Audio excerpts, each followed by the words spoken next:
آپ بخود ہی جانتے ہیں کہ آج بروز جمعہ یعنی کہ اللہ رب العزت نے مسلمانوں کو ہر ہفتے میں ایک دن ایسا عطا فرمایا ہے کہ جس دن مسلمانوں کی عید بنائی جاتی ہے.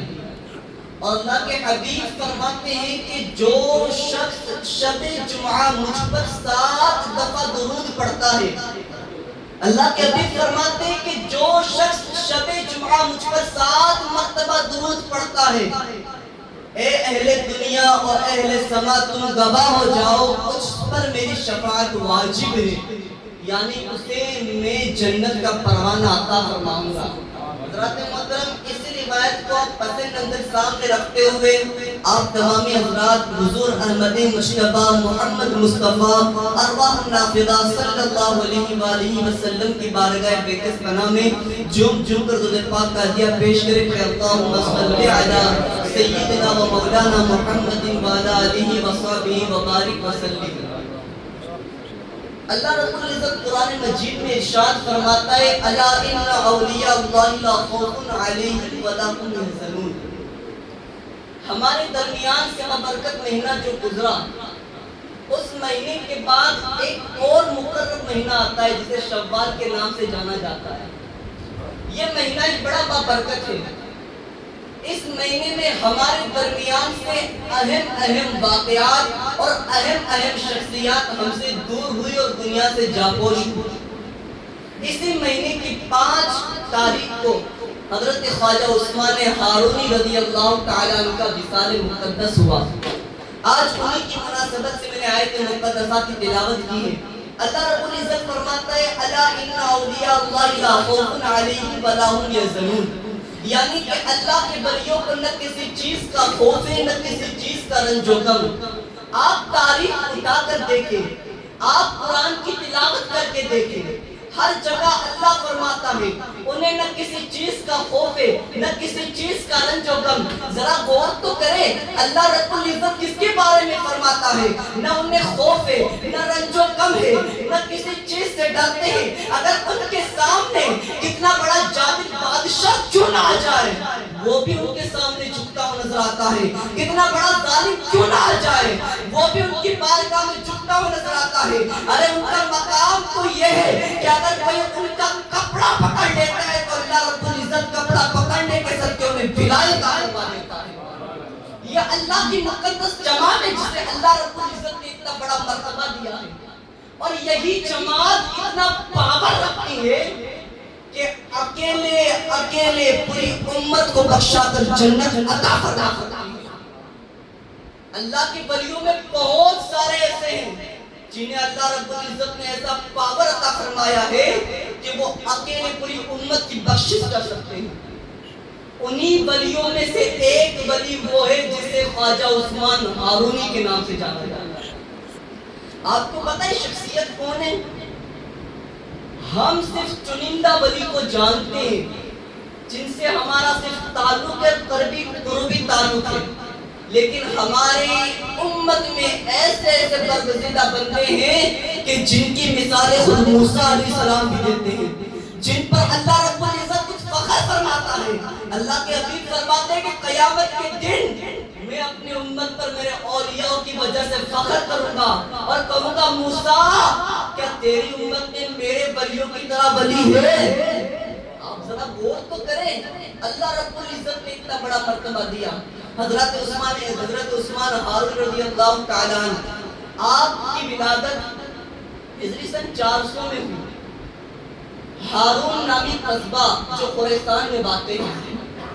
اللہ رب العزت نے آپ کو اتنا بلند مرتبہ دیا کہ آپ ہر وقت اللہ کی عبادت اور ریاضت میں لگے رہتے ہیں. ہر وقت اللہ رب العزت کو راضی کرنا، ہر وقت اللہ رب العزت کی بندگی کرنا، ہر وقت اللہ رب العزت کی عبادت کرنا. لمحہ یہاں تک آپ پہنچا کہ جب آپ نماز پڑھتے تو غیب سے آواز آتی ہے عثمان مانگ کیا مانگتا ہے. کیا آواز آتی ہے؟ عثمان مانگ کیا مانگتا ہے؟ حضرت عثمان ہارون کہتے ہیں مولا تیری رضا چاہتا ہوں. اللہ رب العزت فرماتا عثمان ہم نے تیری مراد پوری فرمائی. پھر نماز ادا کرتے، پھر عثمان مانگ کیا مانگتا ہے؟ حضرت عثمان ہارونی کہتے مولا میرے حضور کی امت کو بخش۔ جب اتنے کہتے ہیں حضرت عثمان ہارونی ہاتھی کے غیب سے آواز آتی عثمان تیری ایک نماز کے صدقے ہم نے 30,000 محمد کی امت کو بخش۔ آپ ذرا غور کریں، ایک اللہ کا ولی مانگنا چاہتا تو اپنے لیے دنیا مانگتا۔ اگر ہمیں وہ اپورچونٹی دی جائے کہ بندہ مانگ تو کیا مانگتا ہے، تو ہم اللہ کی رضا نہیں مانگتے، ہم اللہ کی عبادت نہیں مانگتے، ہم اللہ کی بندگی نہیں مانگتے، ہم کہتے مولا جتنا فلاں کو دیا اتنا ہمیں بھی عطا فرما، جتنا مال فلاں کو دیا اتنا ہمیں بھی عطا فرما۔ لیکن جو سیرت نبی پر چلتا ہے، جو حضور کے احکام پر عمل کرتا ہے، اس کی نظروں میں دنیا نہیں آتی بلکہ مصطفیٰ اور رب کی رضا۔ اس لیے کہ انہیں پتا ہے کہ محمد نے ہر وقت رب حبل امتی کہا، حضور نے ہر وقت اپنے امت کی بخشش کو چاہا۔ کیوں نہ آج سنت محمدی زندہ کر دی جائے اور اب سے کیوں نہ محمد کی امت کو بخشوانے کی اجازت طلب کی جائے، اور اللہ رب العزت حضرت عثمان ہارونی کو اجازت عطا فرمائے۔ تاریخ لکھتے ہیں کہ حضرت عثمان ہارونی جب نماز پڑھتے تب وہ صدا آتی، اور ہر دن آپ کی نماز کے صدقے اللہ رب العزت 1.5 لاکھ حضور کے امتی کو بخش دیتا تھا۔ آپ ذرا غور کریں، اللہ رب العزت ایک بندے کی نماز کے صدقے حضور کے 1.5 لاکھ امتی کو بخشتا ہوا نظر آتا ہے، صرف ایک بندے کے صدقے۔ سب شنابیل شریف میں ہے کہ آپ مستجاب الدعوات تھے، یعنی جب بھی سوال کیا اللہ رب العزت نے آپ کی دعا قبول فرما لی، حتیٰ کہ آپ اللہ رب العزت کی بارگاہ میں دعا کرتے تھے مولا میرا وصال مکہ مکرمہ میں ہو، اللہ رب العزت نے آپ کی وہ بھی دعا قبول فرما لی۔ اور تاریخ کا لکھتے ہیں کہ آپ کا مزار مقدس مکہ شریف میں آج بھی موجود ہے اور لوگ اپنی مرادوں کو جا کر پورا فرماتے ہیں۔ جب آپ رضی اللہ تعالیٰ ریاضت سے فارغ ہو گئے، فراغت کے بعد آپ نے اپنا کچھ اپنے پیر و مرشد کی جانب کیا، اس لیے کہ ہر کوئی جانتا ہے کہ اگر منزل مقصود تک پہنچنے کے بعد اس پر استقامت چاہیے تو پیر و مرشد کا دامن تھامنا ضروری ہے۔ اس لیے کہ بڑے بڑے ایسے دھلندر دیکھے جنہوں نے علم کی تہ تک تو پہنچ گئے لیکن ان کے ساتھ پیر کا سپورٹ نہیں تھا، تو اللہ رب العزت نے ان کے علم کو ان کے منہ پر مار دیا۔ اس لیے کہ جہاں علم تک کر بیٹھ جاتا ہے وہاں پر ولی کی اور پیر کی نگاہ کرم مدد کرتی نظر آتی ہے۔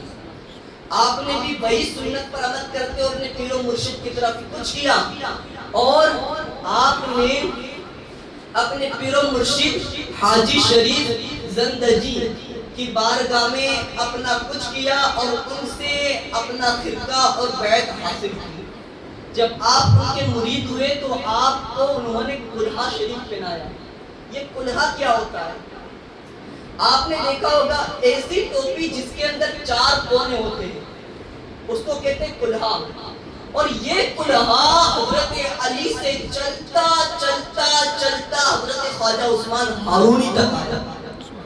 اس کلہے کے بہت سے شرائط ہوتے ہیں، یعنی اس ٹوپی پہننے کے بہت سے شرائط ہوتے ہیں۔ حضرت علی کے بارے میں حضرت خواجہ غیث الدراز بندہ فرماتے ہیں کہ جس ٹوپی کو مولا کائنات پہنتے تھے اس ٹوپی کے اندر اللہ رب العزت نے 12,000 علوم کو عطا فرمایا، 12,000 علوم کو، اور وہی ٹوپی چلتے چلتے حضرت خواجہ عثمان ہارونی تک پہنچی۔ جب وہ کلہا خواجہ عثمان ہارونی کو ان کے پیر و مرشد نے عطا فرمایا تو ان سے 4 شرائط لیے۔ پہلی شرط یہ تھی کہ جب آپ یہ ٹوپی پہنو گے تو آپ کو ان 4 شرطوں پر عمل کرنا ہوگا۔ پہلی شرط آپ کو دنیا کو ترک کرنا ہوگا۔ اب دنیا ترک کرنے سے کیا مطلب ہے؟ یعنی بالکل دنیا چھوڑ دی جائے؟ نہیں، بلکہ دنیا کے لہو و لہم میں آج دیکھتے ہیں کہ دنیا کا انسان جو ہے اتنا دنیا میں اتنا اتنا دنیا میں مست ہو چکا ہے، نہ اسے دین کی پڑی ہے نہ حضور کے فرامین کی پڑی ہے، اسے صرف دنیا کی حرص لگی ہوئی ہے، وہ دنیا کو کمانا جانتا ہے۔ لیکن اس ٹوپی کو پہننے سے پہلے حضرت سید حاجی نے کہا تھا کہ آپ کو دنیا ترک کرنا ہوگا۔ آپ نے کہا حضور اگر وہ کلہا ملے، وہ ٹوپی ملے تو میں دنیا کیا پوری زندگی ترک کرنے کے لیے گوارا کرتا ہوں۔ دوسری شرط تھی آپ کو نفسانی خواہشات کو چھوڑنا ہوگا، اس لیے کہ دنیا میں سب سے بڑا اگر کوئی انسان کا ضمیر ایسی چیز ہے جو اسے دنیا کی طرف مائل کرتا ہے وہ نفس ہے۔ اس لیے کہ جس نے نفس پر قابو پا لیا اللہ رب العزت اس سے راضی ہو گیا۔ اس لیے کہ نفس کبھی ہمارے دل میں دنیا کی خواہشات پیدا کرتا ہے، نفس کبھی ہمارے دل میں بچوں کی محبت پیدا کرتا ہے، نفس کبھی ہمارے دل میں دنیا کی لالچ پیدا کرتا ہے، نفس ہمیں برائی کی طرف لے جاتا ہے، نفس ہمیں زنا کی طرف لے جاتا ہے۔ لیکن جس بندے نے اس نفس پر قابو پا لیا اللہ رب العزت اسے دنیا میں بھی فلاح عطا فرماتا اور آخرت میں بھی فلاح عطا فرماتا۔ تیسری شرط یہ تھی کہ آپ کو کم کھانا ہوگا اور کم سونا ہوگا۔ کم کھانا اور کم سونا بھی نفس کے لیے بہت بڑی چیز ہے، اس لیے کہ جو شخص پیٹ بھر کر شکم شیر ہو کر کھا لیتا ہے تو نفس اسے خواہشات پیدا کرنے کا حکم دیتا ہے، اور جو شخص کم کھاتا ہے تو وہ شخص چست رہتا ہے اور جو ہے برے کاموں کی طرف بڑھتا نہیں۔ تیسرا ترک عقبہ، یعنی اللہ رب العزت کے سوا کسی کی طرف مائل نہیں ہونا۔ آپ رضی اللہ تعالیٰ نے قرآن شریف پہنا پلانے کے بعد آپ رضی اللہ تعالیٰ نے پیر و مرشد کی اجازت لی اور دنیا کا سیر کرنا شروع کیا۔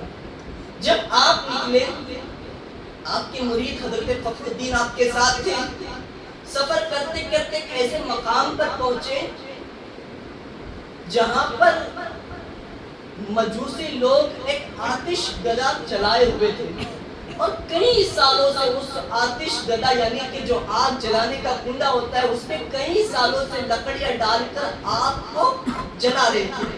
آپ نے اپنے مرید سے کہا مرید افطاری کا وقت قریب ہے اور افطاری کے لیے روٹی بنانی ہے اور سامان تیار کرنا ہے، جاؤ ان کے پاس سے آگ لے کر آؤ۔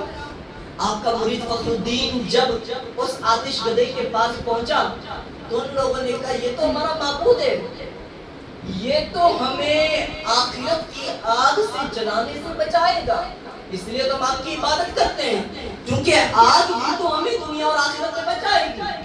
جب اتنا کا آگ دینے سے انکار کر دیا فخر الدین پہنچے حضرت خواجہ عثمان ہارونی کی بارگاہ میں اور کہا حضور ماجرا یہ ہے وہ لوگ آگ دینے سے منع کر رہے ہیں۔ حضرت خواجہ عثمان ہارونی کا وہ لوگ کہاں ہیں مجھے لے چلو۔ جب آپ کو ان کی بارگاہ میں لے جایا گیا ان لوگوں نے کہا کہ ہم تمہیں آگ نہیں دیں گے۔ خواجہ عثمان ہارونی نے کہا کیا تم آگ کی عبادت کیوں کرتے ہو؟ کہا یہ ہمیں آخرت اور قیامت میں جلانے سے بچائے گی۔ حضرت نے فرمایا خواجہ عثمان ہارونی نے فرمایا کیا تم آگ سے توبہ کر کے اللہ کی طرف رجوع کرو کہ اگر میں آگ میں خدا اور آگ نے مجھے نہیں جلایا تو؟ انہوں نے کہا اگر آپ بالاتفاق سچ کہتے ہیں، اگر آگ نے آپ کو نہیں جلایا بخدا ہم آپ کے رب پر ایمان لے آئیں گے۔ اور اللہ کے ولی کا اعتماد بڑا مضبوط ہوتا ہے، ہماری طرح نہیں جو پھسل جاتا ہے بار بار۔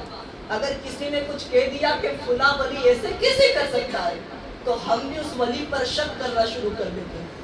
اس لیے کہ دنیا کا بھی زاویہ یہ ہے کہ اولیاء اللہ سے جو تعلق ہمارے اسلاف نے مضبوط کیا تھا آج انٹرنیٹ کے ذریعے وہی تعلق ہمارا چھڑایا جا رہا ہے، ہمارا ولیوں پر سے بھروسہ اٹھایا جا رہا ہے اور کہا جا رہا ہے یہ سب تو پھینکی ہوئی چیزیں، یہ سب حقیقت نہیں ہے بلکہ یہ سب تو افسانے ہیں۔ لیکن تمہیں نہیں پتا جب تک ان سے مضبوط رشتہ ہمارا ہو نہیں سکتا تب تک ہماری نجات ہو نہیں سکتی۔ اگر کسی نے ولی کی کرامت پر شک کیا یا یہ کہے کہ جھوٹی بات ہے، قیامت کے دن وہی ولی کھڑا ہو کر تمہارے خلاف اپنے رب سے شکایت کرے گا، کہے گا مولا یہ میرا نہیں ہے، اسے تو جہنم رسید فرما دے۔ اور جسے دنیا میں اللہ راضی ہو گیا قیامت کے دن بھی اللہ اس کی مانے گا. جس کی دنیا میں اللہ مانتا ہے قیامت کے دن بھی اس کی مانے گا. اگر کوئی تمہیں الجھائے کہ ولیوں کی بات پر اعتماد نہیں کرو تو کہنا کہ ہمارے اسلاف سے چلا آ رہا ہے, ہمارے اسلاف نے محبت کی ہے, ہمارے بزرگوں نے محبت کی ہے, تو ہمارا بھی زاویہ ہے کہ ہم بھی ان سے عقیدت اور محبت رکھیں. یہ سب سے اہم کڑی ہے. آپ نے جب اتنا کہا کہ میں آگ میں کودوں گا تو کیا تم اس پر ایمان لے آئے گا, اللہ پر ایمان لے آئے گا؟ اس نے کہا ایمان لے آؤں گا. تو آپ نے اس آگ کے جو سردار تھا مجوسی, اس کے بیٹے کو اٹھایا جو 7 سال کا تھا, اٹھا کر آگ میں کود پڑے. خدا کا کرشمہ دیکھو, جس طرح جناب ابراہیم کے لیے نار نمرود ٹھنڈی ہو گئی تھی, جس طرح جناب ابراہیم کے لیے نار نمرود ٹھنڈی ہو گئی تھی, کئی ہزاروں سال تک جلایا جانے والا وہ آگ کا پلندہ حضرت ابراہیم کو ڈالتے اللہ نے پھولوں سے گل کر دیا تھا. اسی طرح حضرت عثمان ہارونی کے لیے وہ آگ اللہ رب العزت نے ٹھنڈی ٹھنڈی. تاریخ کا لکھتے ہیں کہ آپ تقریباً 2 گھنٹے اس آگ میں رہے, لیکن آگ نے آپ کا بال بھی کاٹا. آگ نے آپ پر نہ کچھ اثر انداز کیا. جب 2 گھنٹے بعد آپ نکلے نا, 2 گھنٹے کے بعد جب آپ نکلے نا, تو ساتھ میں بچہ بھی تھا, محفوظ تھا. اس نے کہا حضور جس آگ کی ہم سالوں پر پرتش کرتے رہے, اس آگ میں جب میں نے ہاتھ ڈالا تو اس آگ نے ہاتھ جلا دیا, اور آپ بغیر آگ کی عبادت کیے آگ میں کود پڑے, پھر بھی آگ نے آپ کو جلایا نہیں. وجہ کیا ہے؟ حضرت خواجہ عثمان ہارونی فرماتے ہیں جس رب نے اس آگ کو پیدا کیا ہے, اگر تم اس آگ کے ہو جاؤ گے اللہ رب العزت دنیا میں تمہیں کسی آگ سے نہیں جلائے گا. اللہ رب العزت دنیا میں تمہیں کسی آگ سے نہیں جلائے گا. اب یہاں پر ایک بات غور کرنے سے, خواجہ عثمان ہارونی چاہتے تو خود بھی کود سکتے تھے نا, اس بچے کی جان کو جوخم میں کیوں ڈالا؟ اس بچے کی جان کو عقیدت مند یہ جواب دیتے ہیں کہ حضرت جانتے ہیں کہ جو حضرت کے ساتھ ہوتا ہے اللہ رب العزت اسے بھی نہیں جلاتا. یعنی کہ حضرت خواجہ عثمان ہارونی تو عبادت کرتے تھے رب کی, ریاضت کرتے تھے رب کی, بندگی کرتے تھے رب کی, تو آگ نے نہیں جلایا. لیکن وہ بچہ تو مجوسی کیا تھا, وہ بچہ تو آگ کی پرتش کرتا تھا, وہ بچہ تو آگ کی عبادت کرتا تھا, پھر بھی آگ نے نہیں جلایا.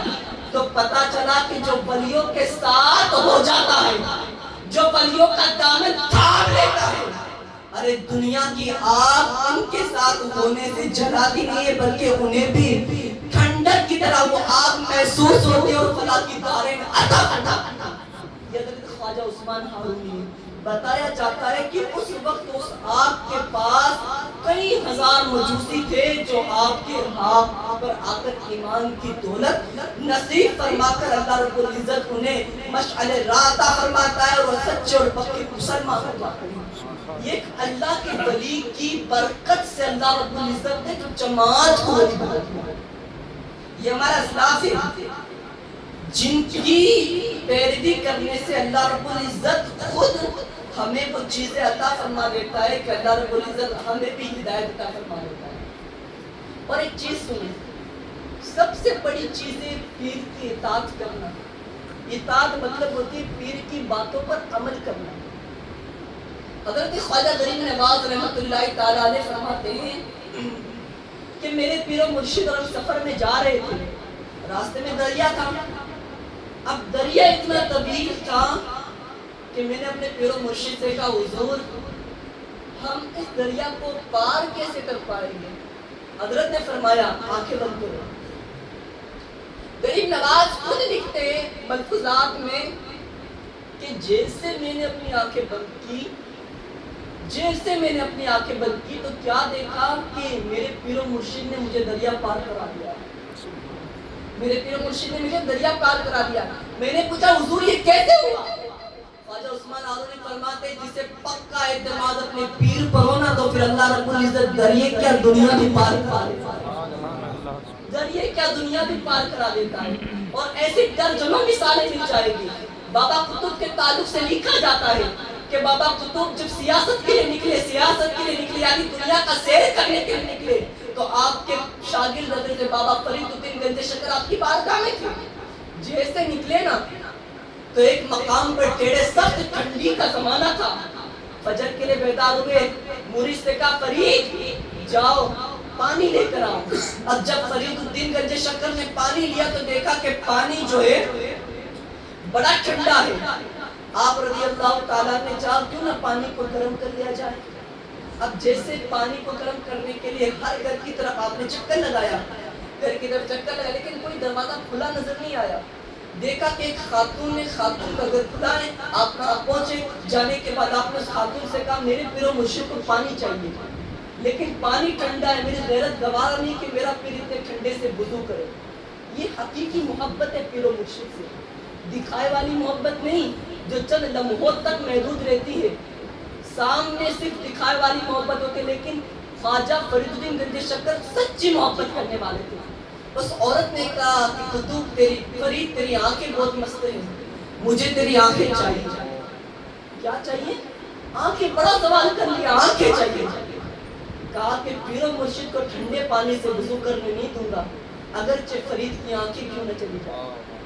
فرید الدین گنج شکر نے اپنی آنکھیں نکالی, اس عورت کے دست اقدس میں رکھی. دینے کے بعد عورت نے گرم پانی کیا, پانی لے کر جیسے پیر کی بارگاہ میں پہنچے نا, پیر نے کہا فرید پٹی کیوں باندھی ہوئی؟ اس لیے کہ پیر اپنے مرید کے احوال سے واقف ہوتا ہے. فرید پٹی کیوں باندھے؟ کہا حضور آنکھ آئی ہے.